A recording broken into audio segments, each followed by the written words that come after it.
നേരത്തെ ഇവിടെ ഉമർ സാഹിബ് സൂചിപ്പിച്ചല്ലോ, വിദ്യാഭ്യാസം കൊണ്ട് രക്ഷപ്പെടാൻ കഴിയില്ല. അനസ് മൗലവി പറഞ്ഞില്ലേ നേരത്തെ ഹസീനയെ ചികിത്സിച്ചത്? ഒരു പെൺകുട്ടിയെ, അതും മാസങ്ങളോളം ഭക്ഷണം കൊടുക്കാതെ, ഒരു പത്തിരിയും ഒരു ഗ്ലാസ് വെള്ളമാണ് ആ കുട്ടിയുടെ ഒരു ദിവസത്തെ ഭക്ഷണം.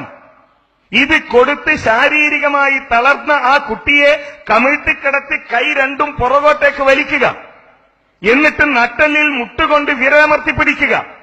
വിരലമർത്തിപ്പിടിച്ചിട്ട് ഈ പെൺകുട്ടിയോട് ശ്വാസം കഴിക്കാൻ പറയാണ് ഉറക്കെ. എന്തിന്?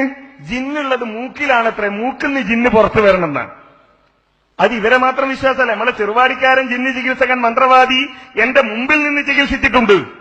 യാദൃശികമായി പെരിന്തൽമണ്ണയിൽ ഒരു സംവാദ വ്യവസ്ഥയുമായി എത്തി രാത്രി അവിടെ താമസിക്കേണ്ടി വന്നു. പിറ്റേന്ന് രാവിലെ സുബഹി നിസ്കരിച്ച് പള്ളിയിൽ നിന്ന് പോകുമ്പോൾ ഈ മന്ത്രവാദിയുടെ കൂടെ രണ്ടാളും ഉണ്ട്, രണ്ട് ചെറുപ്പക്കാർ. റൂമിലെത്തി ഞാനൊരു ഫോണ് വന്ന് പുറത്തേക്കിറങ്ങി തിരിച്ചു കയറുമ്പോ ഈ മന്ത്രവാദി അതിലൊരു ചെറുപ്പക്കാരനെ കസേരയിൽ ഇങ്ങനെ പുറകിലേക്ക് തല മലർത്തിക്കിടത്തി ഇരുത്തിയിരിക്കുകയാണ്. അയാളുടെ കയ്യിലൊരു പാത്രത്തിൽ വെള്ളമുണ്ട്.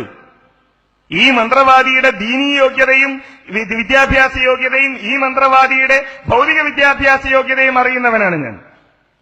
ഇവൻ ഈ കയ്യിൽ പാത്രം എടുത്തിട്ട് അതിൽ കൈയിട്ട് വെള്ളം മുക്കി ഈ പയ്യന്റെ മുഖത്തേക്ക് അടിക്കുകയാണ്. പയ്യൻ തല കുടഞ്ഞു. എന്നോട് പറഞ്ഞു, കണ്ടില്ല ഗായക്കൊടി, തരിമൂക്കിനുള്ളിലാണ് ജിന്നുള്ളത്, അതാണിങ്ങനെ ആയത്തിൽ കുറിച്ച് യോഗ്യ വെള്ളം തട്ടുമ്പോ പടയണത്.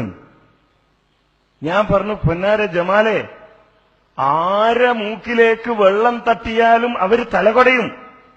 ഞങ്ങളെ നാട്ടിലൊക്കെ പറയാറുള്ള ഒരു സംഭവമുണ്ട്, ചില അറവുകാര് പോത്തിനോട് സമ്മതം ചോദിച്ചിട്ടേ അറക്കുള്ളൂ എന്നാണ്. പോത്തിനോട് എങ്ങനെ സമ്മതം ചോദിക്കല്? പോത്തിനിങ്ങനെ അറക്കാൻ കൊണ്ടുവന്ന് കെട്ടിയിട്ട് കയ്യിൽ വെള്ളം എടുത്തിട്ട് പോത്തിന്റെ മൂക്കിലേക്ക് അടിക്കും. അപ്പോ ഒരു സെൻസിറ്റീവ് ഏരിയ എന്നുള്ള നിലയിൽ പോത്ത് തലകൊടിയും. അപ്പൊ സമ്മതിച്ചു നിന്നാണ്.